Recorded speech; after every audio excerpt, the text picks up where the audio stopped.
So mga wangs, let's proceed to our player number 58 na si Jerby Galvan. Ito po ang kanyang number. Ang napili kong number ay 250 and 288. So ang kanyang napiling number mga wangs is 250 and 288. Tingnan po natin ang kanyang kapalaran sa 250. Ito po ang kanyang number. 250.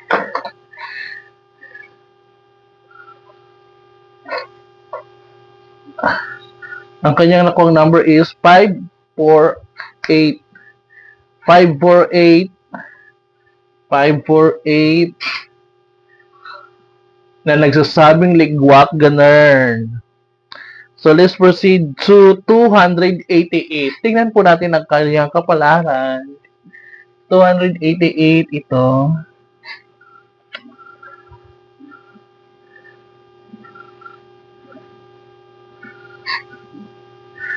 Two eight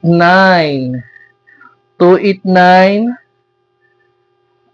na nagsasabing ligwak ganern si Jerby Galvan. Better luck next time and thank you for watching.